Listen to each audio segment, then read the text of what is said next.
श्री शिवाय नमस्तुभ्यम दोस्तों। स्वागत है आपका आपके चैनल शिव महिमा में। दोस्तों, आज हम आषाढ़ मास के महत्व के बारे में जानेंगे और आषाढ़ मास कब से कब तक है। दोस्तों, हिंदू कैलेंडर का चौथा महीना आषाढ़ अपने आध्यात्मिक महत्व के लिए अत्यधिक पूजनीय है और मानसून की शुरुआत का प्रतीक है। यह महीना जो भगवान विष्णु को समर्पित है, महत्वपूर्ण उत्सव और रीति रिवाजों से भरा हुआ है। ऐसा माना जाता है कि ब्राह्मणों को छाते, लकड़ी की चप्पल और आंवले जैसे प्रसाद बहुत आशीर्वाद देते हैं और उपवास और दान का अत्यधिक मूल्यवान माना जाता है। इस दौरान विशेष रूप से भगवान वामन की पूजा की जाती है। किसान आषाढ़ शुरू होने से पहले ही अपनी बुआई पूरी कर लेते हैं। पुरी में रथ यात्रा की शुरुआत और देवशयनी एकादशी से इस महीने को आध्यात्मिक बढ़ावा मिला है। इसके बाद एक महीने तक कोई भी शुभ अनुष्ठान नहीं होता। इस वर्ष आषाढ़ मास 12 जून 2025 से शुरू हो चुका है और इस माह की समाप्ति 10 जुलाई को होगी। इस दिन के बाद सावन महीना शुरू हो जाएगा। जाने महत्व आषाढ़ मास का महत्व। आषाढ़ मास का आध्यात्मिक रूप से विशेष महत्व है। आषाढ़ शुक्ल पक्ष की एकादशी यानी देवशयनी एकादशी से भगवान विष्णु योग निद्रा में चले जाते हैं। इस अवधि को चातुर्मास कहा जाता है। इस दौरान मांगलिक कार्यों पर रोक रहती है। हालांकि हर समय भजन कीर्तन, तपस्या और धार्मिक अनुष्ठानों के लिए अत्यंत शुभ माना जाता है। आषाढ़ मास में आत्मशुद्धि, दान, पुण्य और पूजा पाठ करने से विशेष फल की प्राप्ति होती है, जो जीवन में समृद्धि और शांति लेकर आते हैं। आषाढ़ मास, जिसे शून्य मास भी कहा जाता है, जो हिंदू धर्म में एक प्रतिकूल महीना माना जाता है।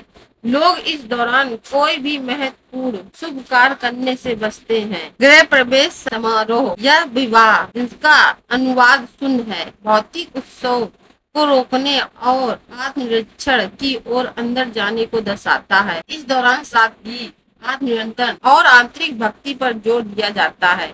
इसके अलावा आषाढ़ मास का चातुर्मास की शुरुआत का प्रतीक है, जो तपस्या और आध्यात्मिक अनुशासन की 4 महीने की पवित्र अवधि है।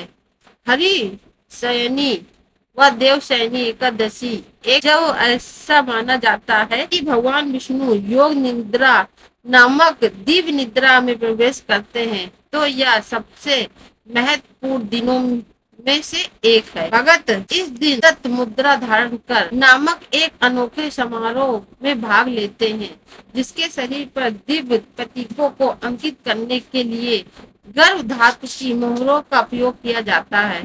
ऐसा माना जाता है कि ऐसा करने से आध्यात्मिक संबंध मजबूत होंगे और भगवान का आशीर्वाद मिलेगा।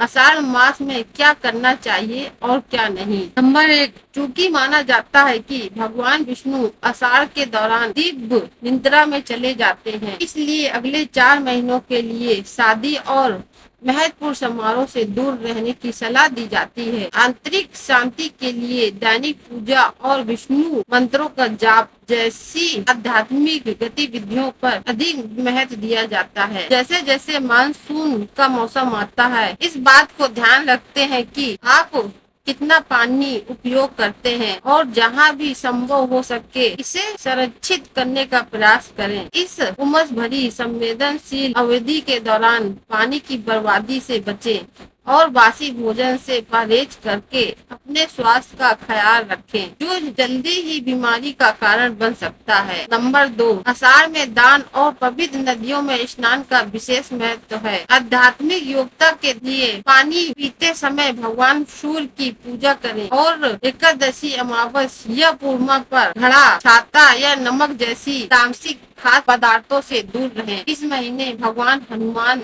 माँ दुर्गा, भगवान शिव और भगवान विष्णु की पूजा व्यवहारिक चीजें दें।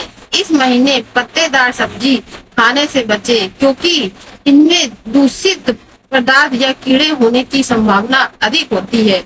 मानसिक स्पष्टता और शारीरिक संतुलन बनाए रखने के लिए मांस, शराब, बैगन और कुछ दालों जैसे करने से ग्रह दोषों के नकारात्मक प्रभाव को कम किया जा सकता है। इस प्रकार की भक्ति का अभ्यास करने से आपको अपने जीवन में अदृश्य चुनौतियों पर काबू पाने और सकारात्मक और आंतरिक शक्ति लाने में मदद मिल सकती है। नंबर 3, आषाढ़ मास में आप गुड़ का दान कर सकते हैं। इससे भाग में वृद्धि होती है, परिवार में सुख शांति बनी रहती है। इससे आपके ग्रह नक्षत्रों की चाल सही हो जाती है। इस मास में इस दौरान पशु पक्षियों को दाना खिलाना चाहिए। नंबर 4, आप नमक का दान भी कर सकते हैं। यह बहुत शुभ माना जाता है। इससे जीवन की सभी समस्या दूर होंगी। इस मास में आप शनिवार को दान करेंगे तो राहु केतु का प्रभाव कम हो जाएगा। नंबर 5, यह भी दान आप गेहूं भी दान कर सकते हैं। आप किसी जरूरतमंद को अनाज दे सकते हैं। इससे भगवान प्रसन्न होंगे। यह दान करना शुभ होता है। इस मास में चावल का दान करना भी बहुत शुभ होता है। इससे भगवान विष्णु और देवी लक्ष्मी दोनों बहुत प्रसन्न होते हैं। देवी लक्ष्मी का घर में वास होता है। इस माह में छाते का भी दान कर सकते हैं। नंबर 7, आषाढ़ मास में भगवान विष्णु की विशेष पूजा और भक्ति करें। देव शनि एकादशी से पहले विष्णु जी को प्रसन्न करें। जल संरक्षण और जल दान अवश्य करें। जरूरतमंदों को अन्न, वस्त्र और जल दान करें। हल्का और सुपाच्य भोजन करें, जैसे चावल, दाल, हरी सब्जी और मौसमी फल। तुलसी पूजन नियमित रूप से करें और तुलसी को जल अर्पित करें। धार्मिक अनुष्ठान, भजन, कीर्तन और तपस्या करें। देव शनि एकादशी से शुरू होने वाली चातुर्मास में कोई मांगलिक कार्य जैसे शादी ना करें। आषाढ़ मास में क्या नहीं खाना चाहिए? आषाढ़ में हरी सब्जियां, पत्तेदार भाजियां बिल्कुल नहीं खाना चाहिए।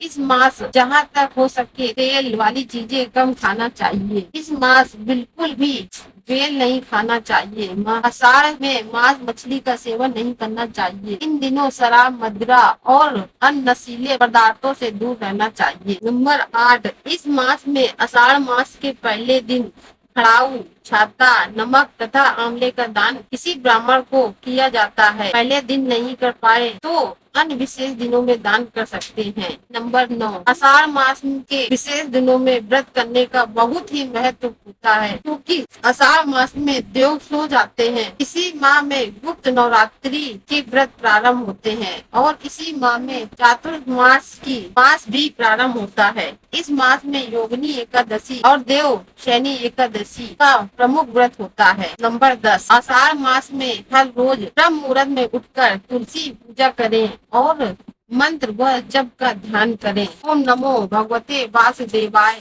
ओम नमः शिवाय, ओम राम दूताय नमः, ओम क्री कृष्णाय नमः और ओम रामाय मंत्रों का जाप। हर रोज सूर्य देव को अर्घ दें और आदित्य हृदय स्तोत्र का पाठ करें। आषाढ़ मास में भगवान विष्णु, माता लक्ष्मी, भगवान शिव, माता पार्वती, सूर्य देव की पूजा करने का विधान है। आषाढ़ मास में दान, यज्ञ, व्रत, देव पूजा, पितृ पूजा करने से भाग का साथ मिलता है और सभी सुखों की प्राप्ति होती है। दोस्तों, आशा करती हूँ आपको वीडियो पसंद आया होगा। अगर वीडियो पसंद आया हो तो वीडियो को लाइक और चैनल को सब्सक्राइब अवश्य करें। कमेंट बॉक्स में जय श्री हरि अवश्य लिखें।